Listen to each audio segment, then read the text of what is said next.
County Council meeting to order, September 27th, 2016. Ms. Anderson has our invocation tonight, and then we'll all stand for pledge of allegiance. We'll stand for the invocation. Thank you. Let us pray. Our Heavenly Father, we come to you with thanksgiving in our hearts, thanking you for all you have done for us, thanking you for your grace and your mercies, thanking you for life, health, and strength. We ask that you come into our meeting this evening and be with us as we make decisions concerning the citizens of Lawrence County. May our decision be for the best for all the citizens and that it would glorify you. We ask forgiveness of our many sins and keep us mindful of your goodness. And when we leave this place, we ask that you be with each of us as we go to our next destination. This we ask in Jesus' name. Amen. Pledge allegiance to the flag of the United States of America and to the republic for which it stands, one nation, under God, indivisible, with liberty and justice for all.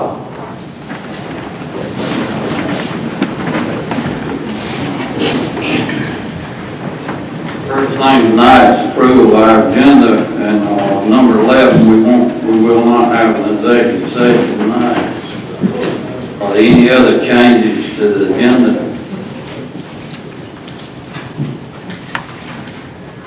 If none, I'll ask for a motion for approval of the agenda. So moved, Mr. Chairman. We got a motion and a second. Second, Mr. Chairman. All in favor, raise your right hand. 7-0. Approval of the minutes of our previous meeting of September 13th, 2016. It's on tab 2. Do we have any changes to the minutes? If not, I'll ask for a motion for approval of the minutes for September 13th. Mr. Chairman, I move for approval of minutes dated September 13th. Got a motion, we have a second. Second.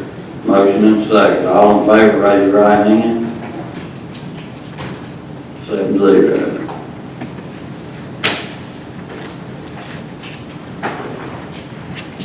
First thing tonight is our financial report. Lisa's not here tonight. For the financial report. Is Lisa here tonight? She's not. She's over at the building we have an issue with CSI, and she's over doing that. I'll wing it. I think I got the right packet. I picked up the wrong packet. What you have is It's on tab 3. you've got the financial report. I'm proud to say that this is now online on our new website. What you've got is this is the current fiscal year. I'm sorry. I'm glad to know it's online. I did not know that. It just went live last week, Friday evening. And I'm getting the first month report also put online. All of our audits are online back to 2004-ish, 2003, something like that. All that information is now online. That'll be on the new website. And it takes a little bit of navigating to get there. But what you've got is the current month report that would be the end of, what month will be in September? That'd be the end of August for the second fiscal year, just the actuals. So if there's any questions, I'd be glad to try to answer them. I'm halfway through it myself. I got a question, Mr. Canyon. Yes, sir. Really from Mr. Burton and Mr. Cruikshanks.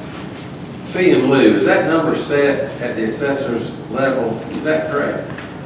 At 1.6 million? Is that all the fee and lieu's? The revenue? I don't think so. Oh, you mean all of the, I mean in the schools and everybody's paying loan? No, just the county's portion under the revenue.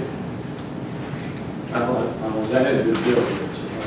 Well, for budgetary purposes, the 1.6 million would be our budgetary purposes. I would think that's what we put in the budget this current fiscal year for our portion of the fee and loan. May I ask the treasurer? Absolutely. I have not seen the report that you're looking at. nor have I seen that budgeted number, so I cannot answer that. Probably historical, Dr. Goods. Okay, I mean, we can look at it from a historical perspective from last fiscal year, but I can't verify that number personally. that seems low to me, but I know that's a budget number. And we won't know until the actual revenues are in and books are closed after June 30th, FY17. But go ahead. Thank you. Yes, sir, Mr. Kane. Yes. On page 5, I'm looking at the building and grounds, the building insurance. I noticed last month that was 100% used, and I was thinking, I didn't know if it was paid all at one time or what exactly. It's down to 98% used this month.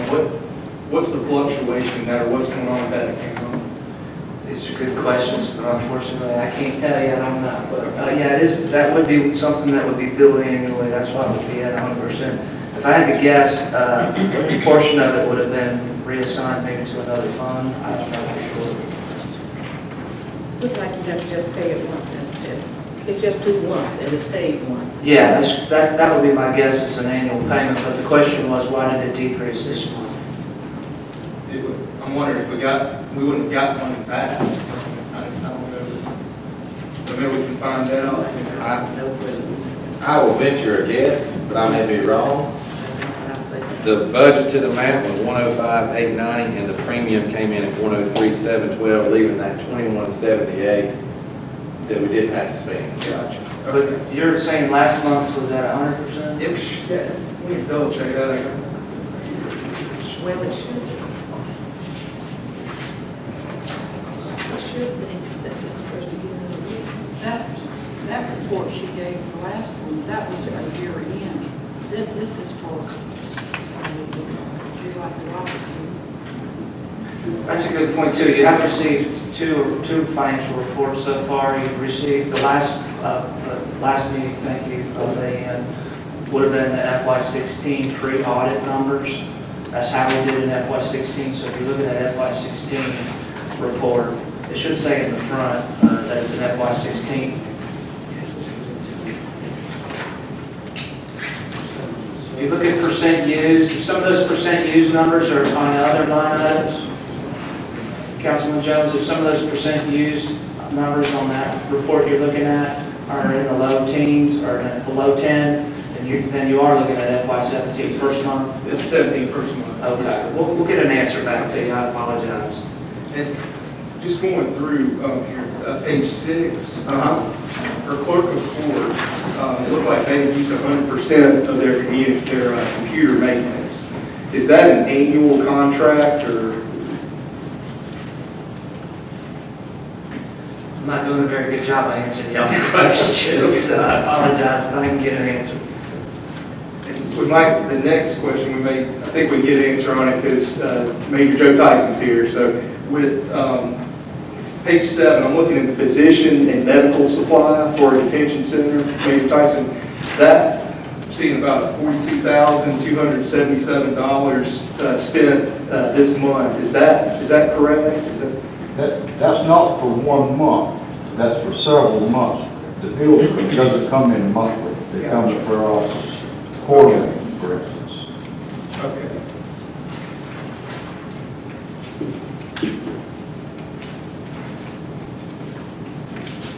And also on page 8, it looks like, so the inmate welfare is 82% used current. Is that account going to need more appropriated or? That inmate welfare only shows a certain percentage. Our inmate welfare fund has $300-something thousand. We only show $36,000 a year. I went to Mr. Caney early for some special operations group training that I can legally pay out of inmate welfare. We agreed to do it that way, so that's why that is showing what it's at. I think what it's coming to is the inmate welfare is a self-generating account. It's not, something that you would set a budget for. It's self-generating. Okay. Yeah, this is great. This financial report that we're seeing monthly now is very, very helpful. Good. And these questions are excellent questions. That's the purpose of getting more financial data out there is more eyes looking at it, the better we can manage the finances. Yes, sir. On page 9, demolition and cleanup, the $20,847.08. Was that used on a number of projects or anything specific? Or? I've got a specific meeting set up with Chuck, building codes director, and Lisa to look at this line item in much more detail. Okay? There seems to be some carryovers. There seems to be some things with this line item that I'm particularly concerned with, especially in light of how important that fund is in order to get areas cleaned up in this county, which is really important. Like I explained to you up here where the Dollar General is, there was a building there that's falling down. And had we had to go in there and do some work, we would have paid for it out of this line item. And then we would have put a lien on the property and got reimbursed eventually, but you got to go in and clean up some of these properties ahead of time. Across the street from the hospital, there was a house falling in. I think one more houses falling in. As soon as you leave the hospital there, you look out, there's a couple of houses that were falling in, and they're now gone. So these types of cleanups, this budget is extremely important. So we're really taking a good hard look at this. We've already met with the solid waste director and looked at ways that we could reduce some of the costs, because before we were leaving containers out, people were filling those containers and then we were dumping them. Well, now we're looking at other ways. We were putting cement and things, and you pay about a ton in there and they belong in there. So I'm guarding that number. I know a little bit more about it, not enough detail at this point, but I'm really heavily guarding that number because that fund is really important to get some of the problem areas of the county cleaned up. That 20,000 is probably an over amount for a purchase order for the containers. Do you think that's what you're borrowing? I'm sorry, which page are you looking at? Page 9. Page 9. Down under $532. That would not be my part, no.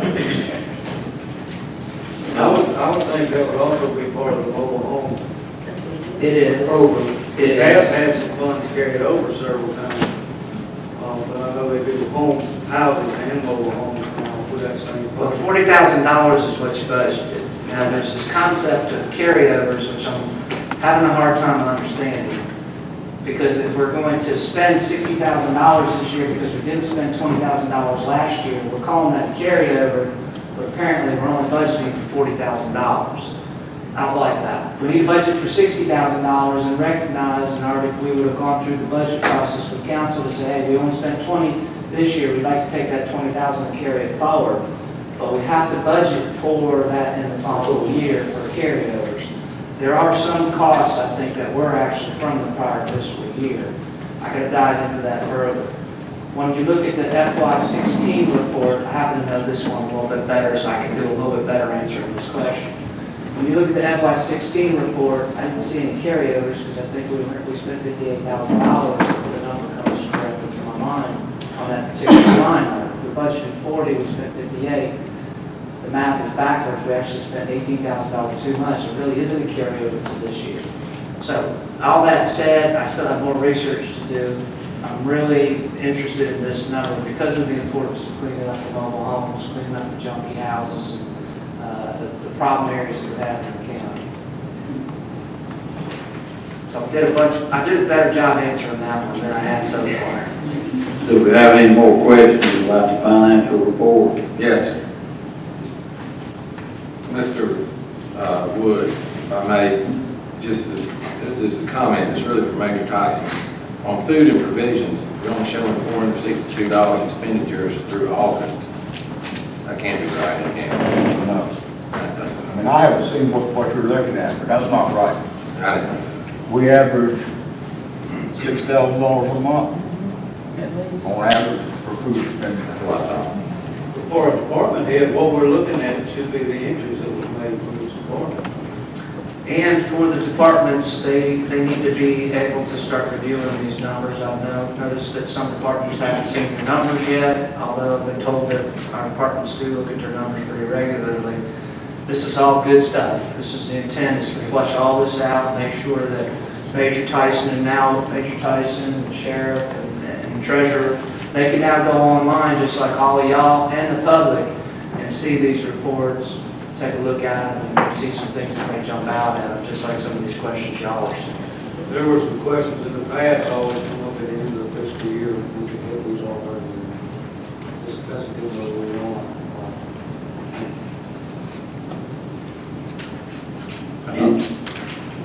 Any other questions? I don't have any questions regarding the budget, but I do have some questions about carryover. And I'll just see you on that. I have some questions. So we used to would go through some of the carryovers, and we didn't do that this time. They weren't discussed. So, This concept of carryover, I understand it. I mean, basically, at the end of the fiscal year, if we don't spend what we thought we would spend, and we're blessed to have more revenues than we spent, and we have extra money, it's unencumbered money, it goes into our reserve. And I have been doing a lot of research on our reserves, and I'm fairly confused. I got our auditors there, there's some stuff there that I just can't quite make heads or tails of. I haven't been able to report to you, but this idea of carryover, it doesn't really exist in government. You don't necessarily carry things over into the following fiscal year. If you don't spend it in the previous fiscal year and you as a council decide we're going to increase it this current fiscal year, let's say this $20,000 carried over from the prior fiscal year to this fiscal year, then we should see $60,000 budgeted the current fiscal year, not $40,000 with this understanding that we carried over 20. And I'm seeing a lot of that concept repeatedly in our budget. We're going to fix it in FY18. Anything that is a carryover, I don't really like that word. I'm just sorry, I don't like the word carryover. You're budgeting for $60,000. You're recognizing that $20,000 is from that wasn't spent in the prior fiscal year. It's really a current year expense of $60,000. I understand where you're coming from, but I'll get with you on my question. Please do. Okay, thank you. Any other questions? Thank you, Mr. Kane. Thank you.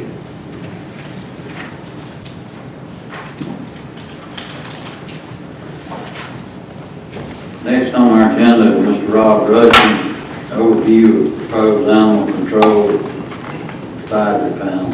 I don't have a lot to cover in this subject, but in a lot of the public comments last week and some of the comments from council members afterwards, one of the ideas that kept coming up in response to our animal control program was an advisory panel.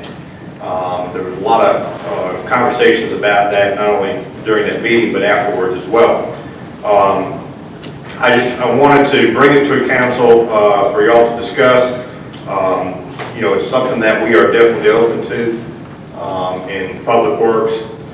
We would like some direction from councils, how council would like to see that advisory panel shaped, number of members, who selects the members, any qualifications for members. Didn't know if it was something that y'all want to discuss at a full council session or something that you would like to assign to a committee to hash out some of the details, but we would certainly be open to an advisory panel and looking at the specific details of that.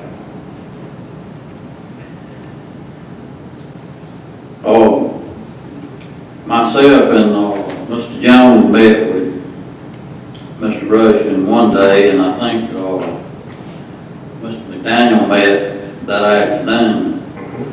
I think all councilmen were invited to come and sit down and talk, but what I'm going to do is, we did discuss this. I'm going to put it to the Committee of Public Works. Stuart Jones is the chairman, and it's Diane Anderson and Mr. Garrett McDaniel.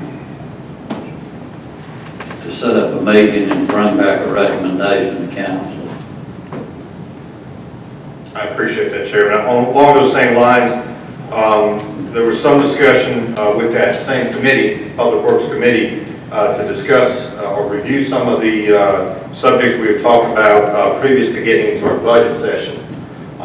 Some of those including the capital money left over, or the bond money left over from the completion of the administration building, which we have the last invoice in hand right now, as well as some future planning for other buildings as well. And didn't know if you wanted to include that. Well, let's add that to it. Okay.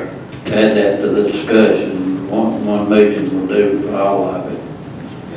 Yes, sir. I know we've got Church Street to discuss too. We do. We discussed something about that, you know, our decision kind of fell by the wayside, and we need to revisit that one. Get with Mr. Cammy and come up with some, and Betty Ann come up with some agenda, you know, for what all we're going to discuss. Mr. Jones has already started us along that agenda. Okay. Thank you. May I ask a question, Mr. Wood? Yes. Were you referencing the bond proceeds? No, the bond we had done for the administration building. We have some money left over for We that. had some money left over from Hillcrest Administrative Building. I'm looking to council, can we spend that on that? I thought it had to be On what? delineated in the bond announcement. Depending on other things other than that building? Yeah. No. No, we cannot. That's what I thought. No, we cannot spend it on anything other than that building. Does that building include the courthouse portion of our building? When we borrowed that money, all that was part of it. Relocating the magistrates, So that, you got the You drawings. look at the bond purpose. If it has that in there, then it can be. If it doesn't, then the purpose is for the re-roofing of the courthouse. Correct. And we actually looked at the bond several months ago. We had actually called the bond attorney and specifically talked about the re-roofing of Hillcrest and whether those funds would be eligible for that. And I think the response we got at that time was yes, they could be used for that. But we certainly I can give Mr. Cruikshank to look at that prior to our meeting. There were several things in that thing, and then we came in under bid on the building. We had some money left, so since we're spending it on the same building, everything's connected. I understood we could, of course, we had drawings of relocating the magistrates and maybe relocating DSS. Correct. So, Mr. Cruikshank can check into that. we'll look at it to see, if the council approved it on a broader scale, then certainly it's permissible. I haven't looked at the minutes to see how broad it was.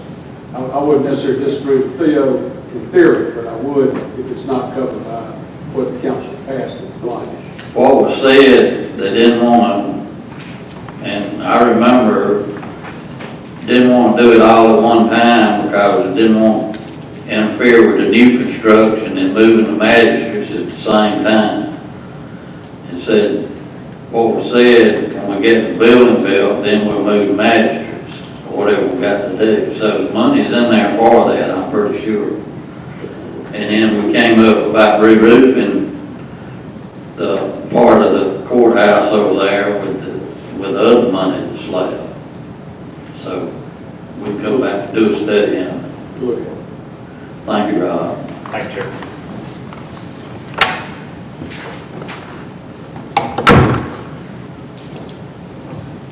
While you're looking at that, just make sure that all the people that are using the building, the administration building at this time, are not in need for anything else before we start spreading something somewhere else when they're still in need.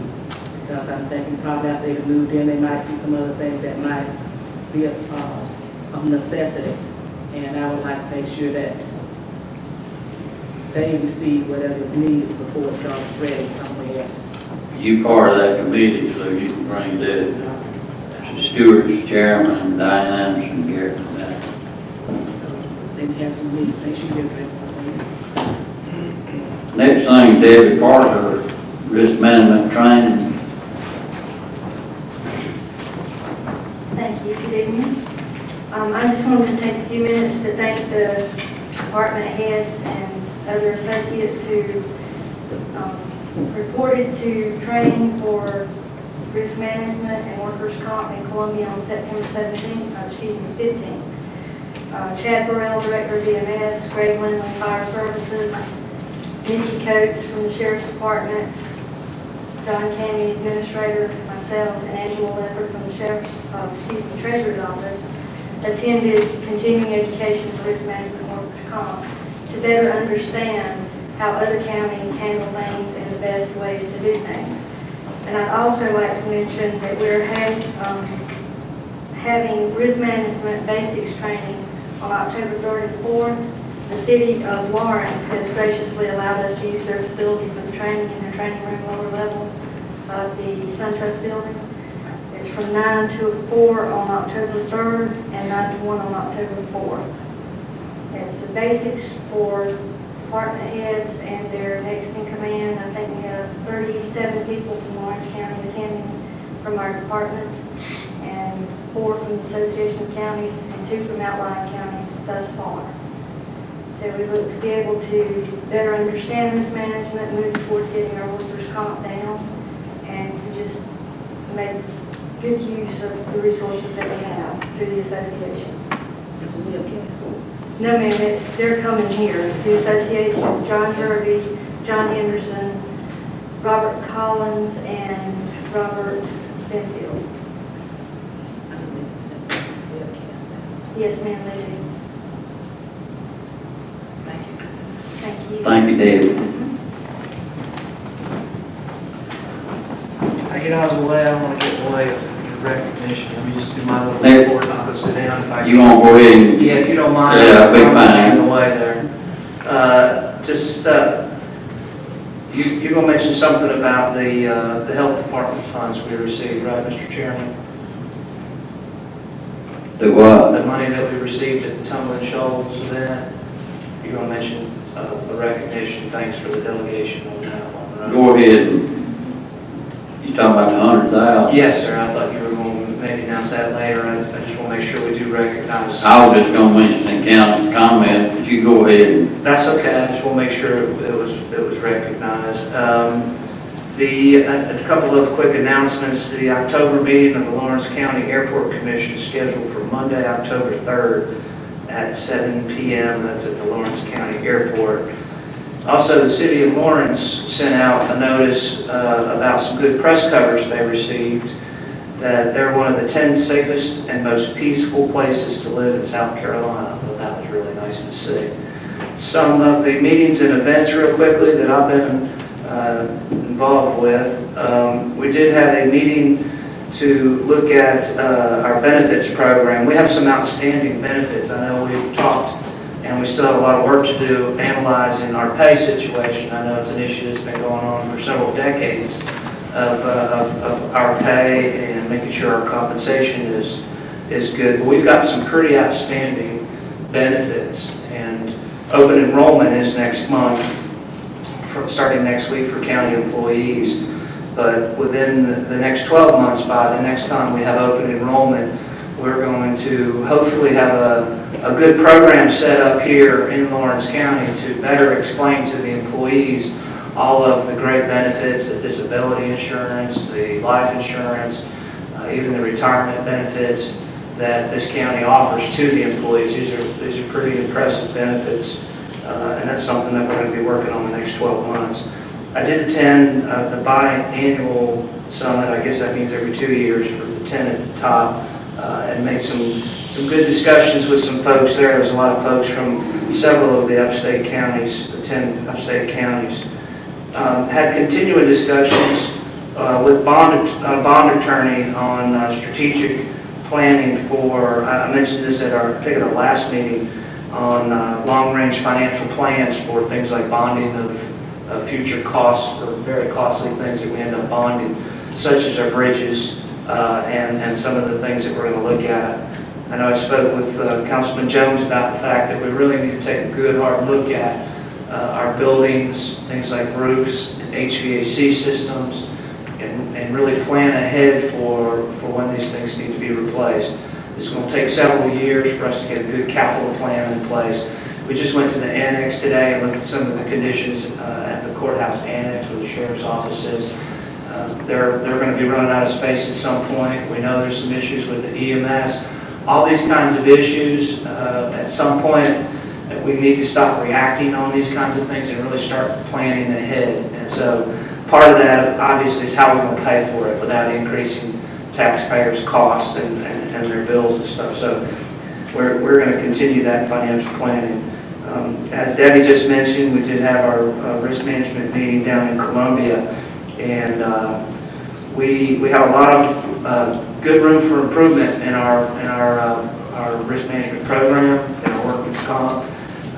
If we were able to get to the best experience mod in the state, we could possibly save $400,000 annually. Now, that's best case scenario. So anything approaching that is going to be good. So Debbie is real passionate about this subject, as am I, and a lot of the other department heads. And it sounds like we're going to get some more rain.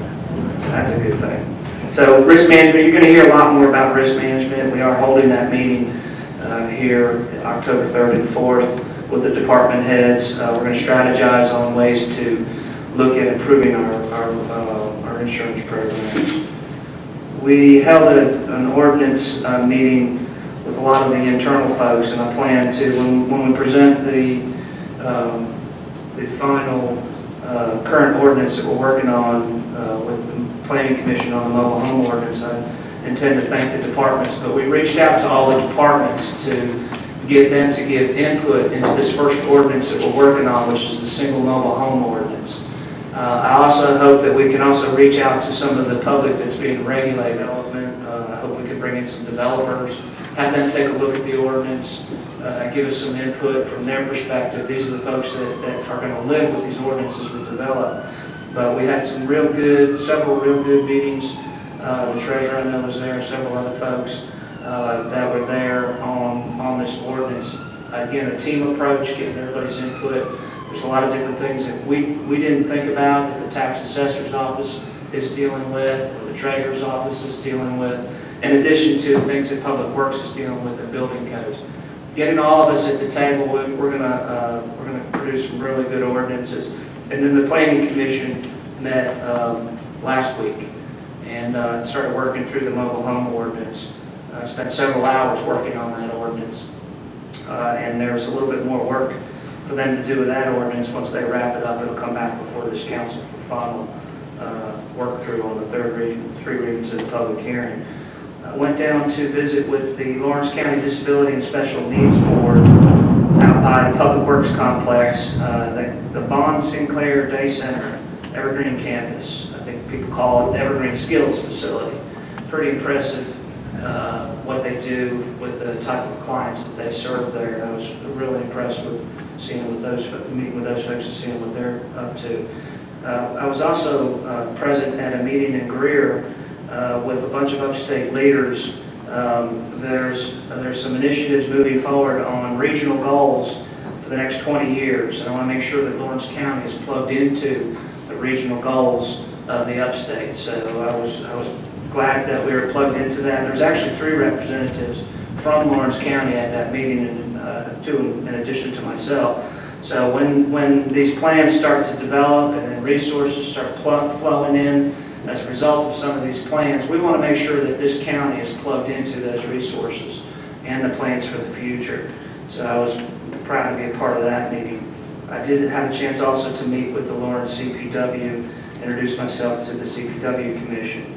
And finally, we went back to Fountain Inn. This time we brought Joey Avery with 911 and EMA, and Chad Burrell with EMS, and Greg and myself met again with Fountain Inn to hear some more of their issues and concerns, and again foster that relationship and develop that future on both not just fire, but all of the emergency services up in that area.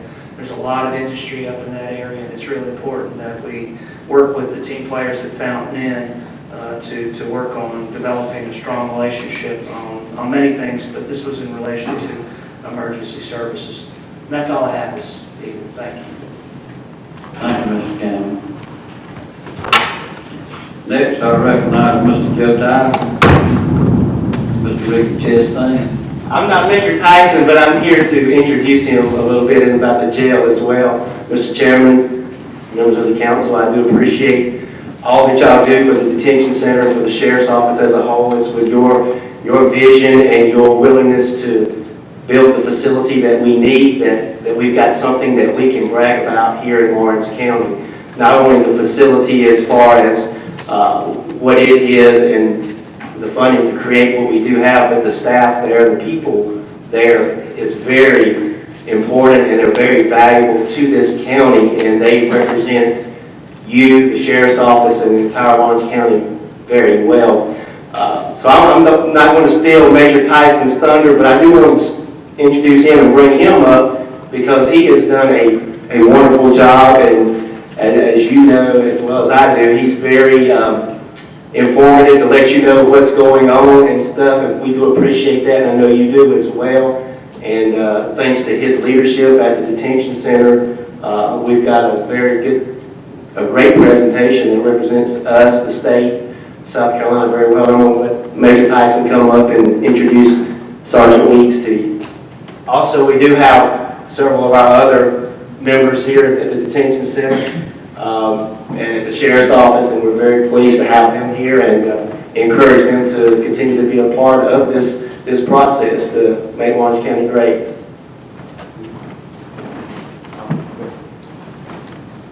Chairman Wood and members of the council, I'm honored and privileged to be able to inform the county council tonight for the first time in the history of the R.E.P. Johnson Detention Center. We have received the Detention Deputy of the Year award for the entire state of South Carolina. Sergeant Scott Weeks received this award September 20th at the South Carolina Jail Administrators Conference. He was selected by a committee of jail administrators from across the state of South Carolina. He was awarded this for his accomplishments and the performance of his duties. Sergeant Weeks is an asset to our operation where he serves in several different capacities, all very valuable to our operation. He is our disciplinary board chair, where in 2014 we initiated a true disciplinary team using progressive discipline. Since we have done that, we have reduced disciplinaries across the board 60%. We have reduced use of force, inmate fights, inmate assaults by 75%. I was told by jail administrators at the conference there's not another facility in the state that can even come close to making that statement. He serves as our PREA coordinator as well. We are the first and only facility in the entire state of South Carolina to gain PREA compliance on our very first attempt without having to make any changes to our physical plant or come to this county council and begging for funds to correct something that they won't approve. That's an amazing stat in itself. He heads up our inmate program, where in 2014 we brought the Life Ministry into our facility. And during our first year of this program, we had 128 inmates complete this program. And after their release, only 12 has returned back to our jail from incarceration. Another amazing stat. We talked about giving people a chance.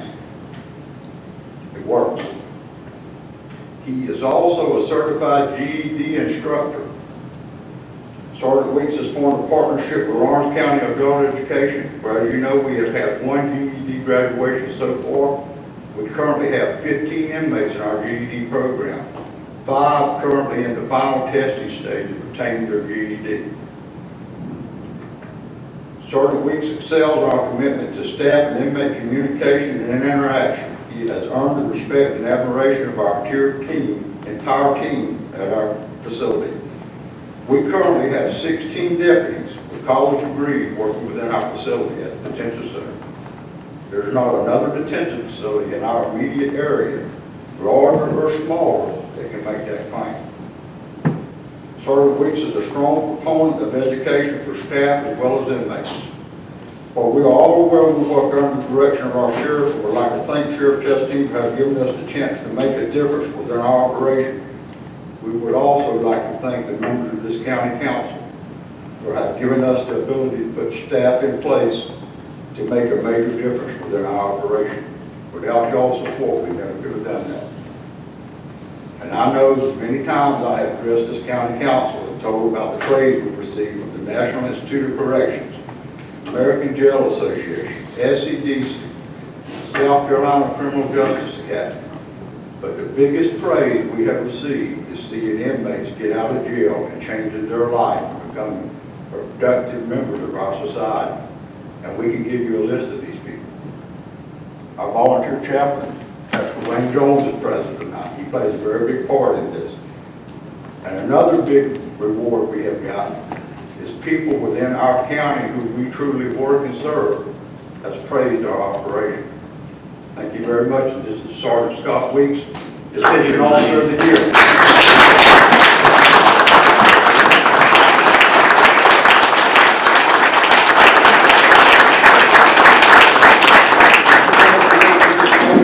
Picture, or how do you want to do this?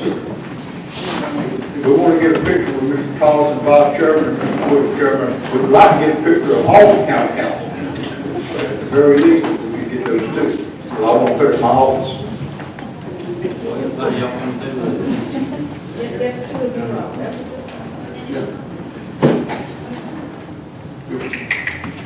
And the sheriff. Scott, step over. You want to stay up there? No, I'll be around.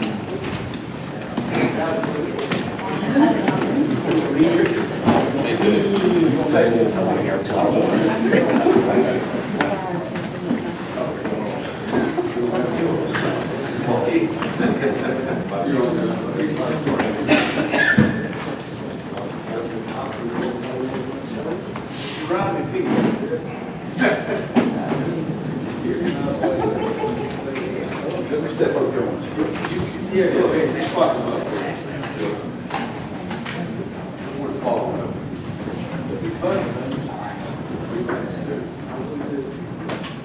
Yes, Scott.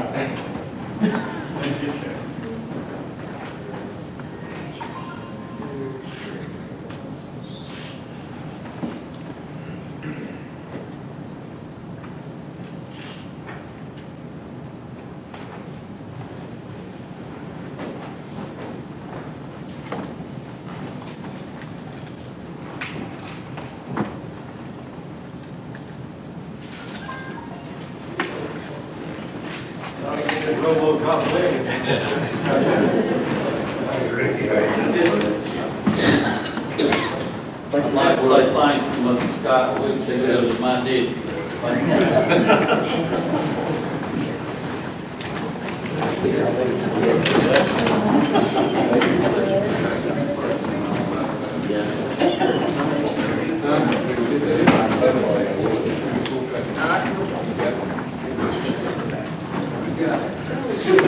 Thank y'all for coming. I've always heard behind a good man's a good woman, and Miss Kay, she's here at all the meetings, and, glad to have you. It's good to have you, and another thing I'd like to say about Mr. Tyson, he hardly ever listens to the council meetings. And that means a lot to the council members sitting up here, to see that a person is really interested in his job. Thank you very much. Our next thing is council approval of the job description of the county attorney. What do we need on that? Just approval. No concerns with anything that's in there? I guess everybody read that on tab 5. We talked about it a good bit. Do I have a motion for approval of that job description? So moved to approve, Mr. Chairman. Second is ready, Mr. Chairman. Motion and second. All in favor, raise your right hand. 7-0. Next is second reading ordinance 824, which is special education appropriation for Piedmont Tech. 90% goes to Piedmont Tech, 10% goes to USC Union. It's kind of self-explanatory. Do we have a motion? I move for second reading approval of ordinance 824. Second. Motion and a second. Are there any further discussion? If none, we'll vote by the show of our right hand. All in favor? 7-0. New business, Mr. Calvin Whitmire, Says Johnny Whitmire here from Scallon, what I've always heard. He kind of flavored Randy Stevens a little bit. I'm not going to comment. Mr. Chairman, County Council, we are just delighted for you to have given us the opportunity to stand before you. Bridging the Gap Hike team put together a presentation, Safe Passage, we said Safe Route to School. They conducted the research, they put it together all by themselves. Most of the makeup of the team is middle school, a couple of high schools, so they've done an excellent job. The high team is birthed out of Eat Smart, Move More organization, and our community coach is Bree Holmes.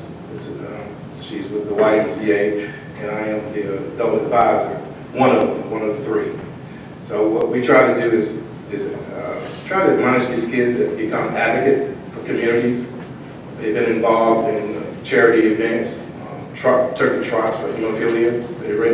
They raised the most money, and they presented the most walkers down in Lexington County last year. They set a record. So they get involved, and we want to teach them about civic duties. So this is part of the process tonight. I do want to thank you again for allowing us, and Ms. Walsh, thank you so much for helping us with this. Now, the presentation is missing two slides. I don't know if it was purged, but in front of you, you have page 4 and 6. But I'm going to turn it over to the hype team, and I'm going to let them do the presentation. They are more than able bodies to do it. Without further ado, because we don't want to be before you long. Thanks again.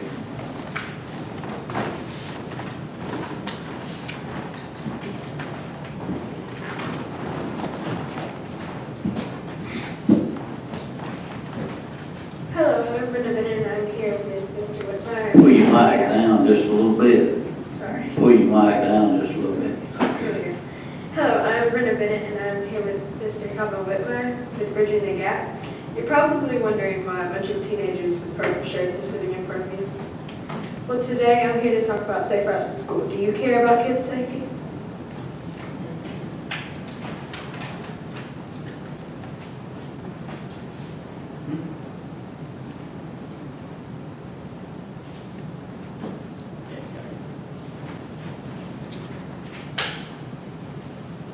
We ask you to think about this while we're saying our slides. How would you feel if your child was hit by a vehicle while walking to school? Do you know how these kids feel when walking in a place that's not safe?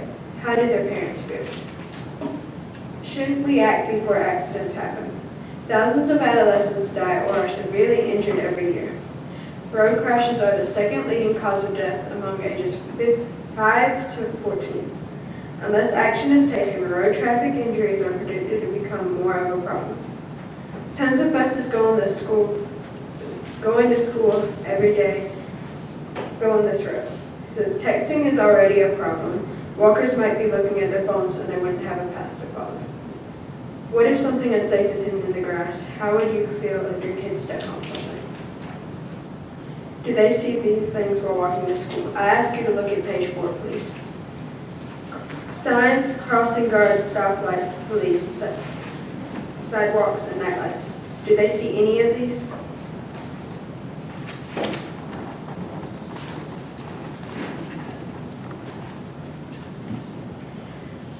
When will the kids have a safe way to get to school? Did you know you live within a certain distance from the school, you can't take the bus? Can we fix this? Does this look safe to you on page 6?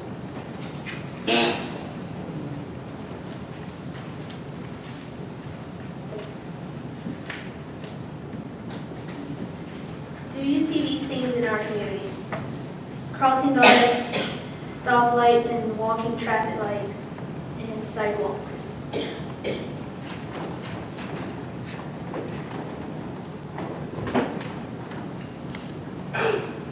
Being proactive means getting results now. Safety, let's get to school. This is on page 6.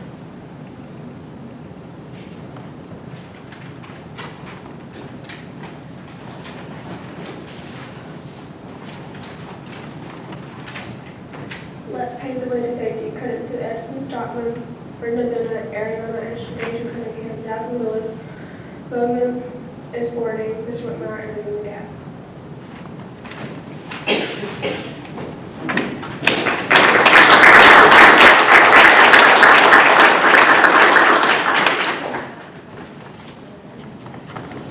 Mr. Chairman, I know that we stood before you a couple of times before, but this is, it's delighted, I am delighted when we get involved with young people at an early age. Right now, in our particular center, Bridging the Gap, we not only tutor kids from K4 through 12th grade, and we also talk about public speaking. They work on this. And also, they've been engaged in activity. We're getting ready to bring another program to our facility called Basketball Hoop Math. They're going to be engaging and learning how to do math through basketball. Pretty awesome. The NBA selected our facility to kickstart it. And I think it's a great opportunity for our kids to be more embracive of math and have fun while they're learning. So right now, we've been able to probably touch at least 100 families over the last couple of years. And grades are going up. Parents are very happy about the progress that kids are making. And we have, again, one of the best volunteer staff in the country, bar none. And they really love what they do. We hadn't asked for anything. I know down the road, a lot of people saying that things are tight, and you told me before things are tight, but we're looking at our other avenues, and we've been partnering with different people to have funding. And I think we are on the right track. We hope that the county and the city continue to embrace us.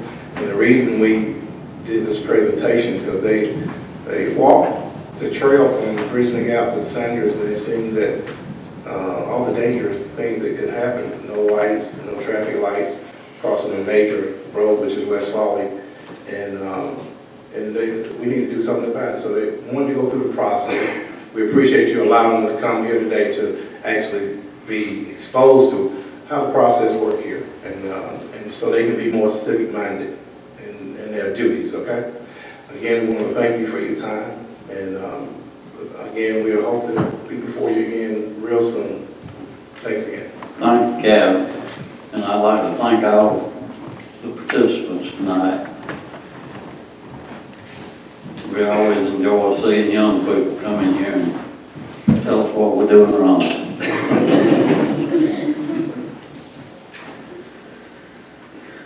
Next thing is appointment to the Upper Savannah Council of Governments Workforce Development Board.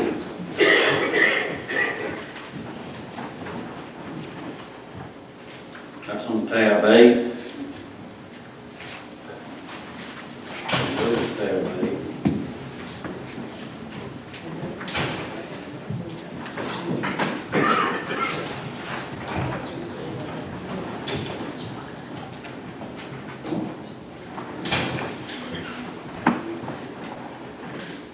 Is somebody here to represent Ms. Ann?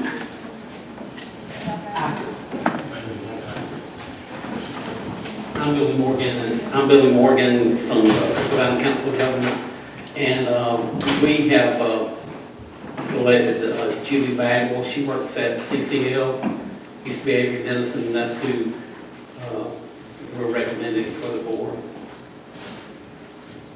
Okay, what do we need to do here?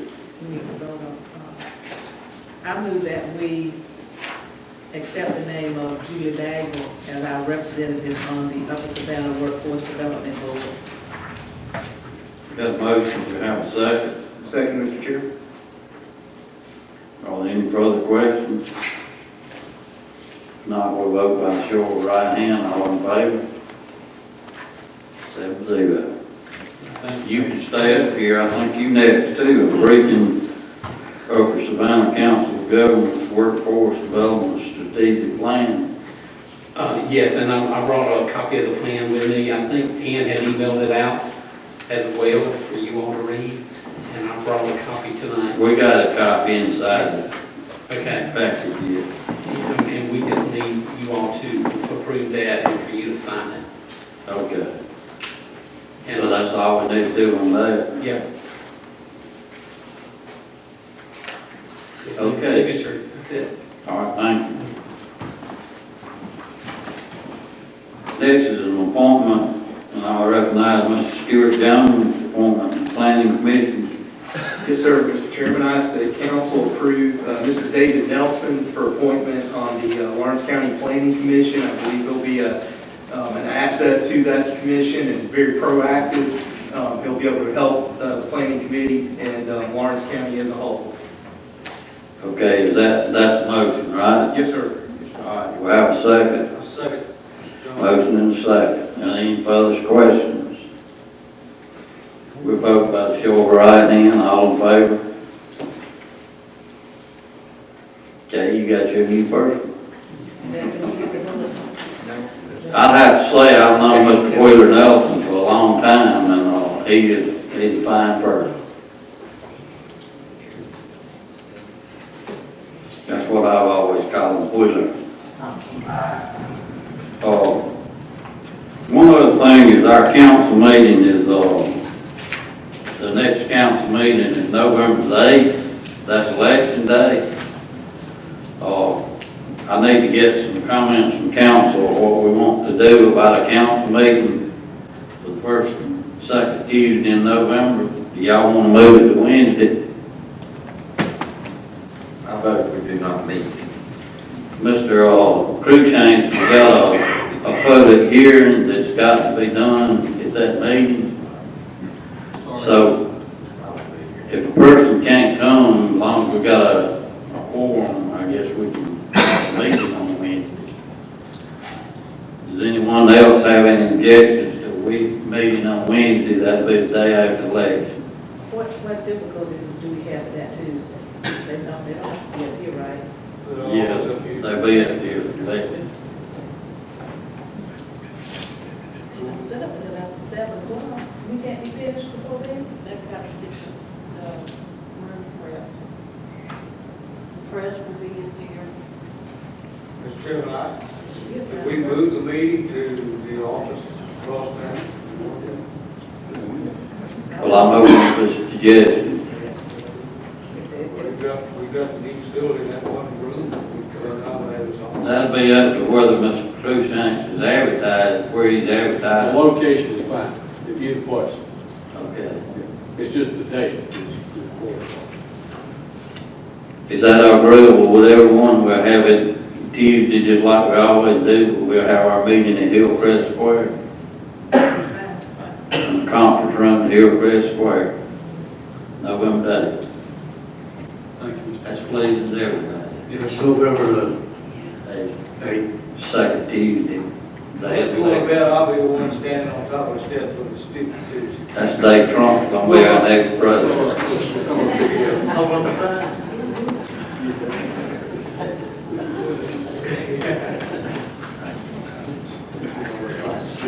Anyway, like at the top, right? Did anyone sign up for public comment time? Since- Sir, I forgot to mention something when I was up here. I wanted to invite everybody, we're starting our revival at Faith Baptist Church starting this Sunday, and it will run through Wednesday night. Everybody is invited. Sunday will be homecoming for one of the old churches in Lawrence County. Faith Baptist Church, we're talking word for that for a long time. Everybody is invited. Thank you. Thank you, Ms. Tyson. All right, I'm gonna open it for county council comments. And we'll start with Mr. Pitts. I just want to say I appreciate leadership and administration providing us a financial report on a monthly basis. And what we've been charged to do as council members, and that is to develop a budget and stay within that budget. So I appreciate that. So thank you. Any further comments? Mr. McDaniel. Yes, sir. I'd like to say congratulations to Sergeant Weeks once again. It's a huge accomplishment, and everything you're doing out there, along with Mr. Tyson and Sheriff Chastain, is improving Lawrence County, especially when the inmates are released back into the community. They become productive citizens. I'd like to thank Mr. Whitmire and the High Team for coming out. We always love to see the youth getting involved. I've been out there many a day, and the corridor in which they were walking on is, in fact, not necessarily safe to walk from.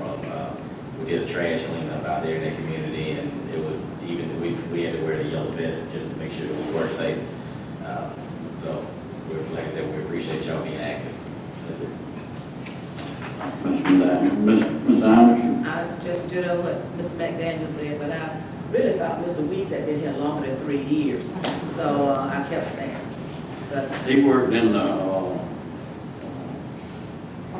Parks and Recreation. okay, and I was just trying to make sure, and I said, no, but I thought it was a little longer, but I'll whatever. stole you. Congratulations. And I thought that the young people, I thought y'all was just ready to give us a cheer, and I was just waiting to hear the cheer that you all had practiced. Now they practice fun. All right, well, thank you anyway for showing them. Mr. Knight? I just appreciate all of the council, all the employees of this county that keeps everything moving ahead. They've got one heck of a job. We're so thankful for all the employees of this county. We ask this all. Mr. Jones? Yes, sir, Mr. Chairman. Once again, I want to thank John Caney and staff for everything they're doing in this financial report. It's very helpful to us, and I want to thank and congratulate Sergeant Weeks again. And what an honor to be chosen, and thank you for the job you do every day in our county. I believe he got a promotion too, didn't he? Yes, sir. You went from sergeant to what? I went to sergeant. Oh, to sergeant, okay. Also want to thank the Hike team for being here, and that's definitely, I appreciate you guys bringing these concerns to us, and it's something I'm going to get with Rob Russian and our Public Works on, and we can probably contact SCDOT to look at lights in that area and getting a traffic light and that kind of stuff, see what we can do down there, so appreciate it. Mr. Tyler? Well, I'm gonna start with Tomlin Show. We hired a grand opening at Tomlin Show, and I have to say we probably had 7,500 people there, didn't we? Mr. Jones, Mr. Tollison, myself, and Betty Ann. That was all for council that was there. But had a grand opening. They got almost a half-mile walking trail. They call it a kayak release, but it's basically the fish or a picnic or whatever you want to do. It's nice to have something over there on that side. And that came from that oil spill that Colonial Pipeline had 20 years ago. It don't seem like that long, but it was in 1996. And Mike Pitts went to the state. They were spending that money for a lot of things instead of spending it for what it was intended for. It was intended to rebuild the Reed River. And there was a lot of people had their fingers in it and carrying it and spending it other places. And Mike went, I don't really know how he did it, and he brought that money back to Lawrence County, and there's still money in the bank from that spill. And that's how that park was built. And a second note about that grand opening, Mike approached me and he said, and I'm on me and Rob Russian. Rob had talked to Mike Pitts about the work we was having to do on this air conditioning system at the health department. We spent, over $60,000 on it. Rob talked to Mike about that and talked to him about a couple other things we was gonna do here, and we always talk about these unfunded mandates. And Mike told him, said, well, let me see what I can do. So Mike went to who he needed to go to, and Mike presented me with a check for $100,000 to go towards repairs and whatever else we needed to do here in the county. So that was a big help. And I'd like to personally thank Rob Russian for helping us out with that. And I did give that check to Mr. Kane. And one other thing Tom showed, I think it was rigged. They gave away a kayak, Guess who won it? Keith Thomas. My grandkids loved it, they travel around the pool. I saw him on Facebook that night, had that kayak in his swimming pool.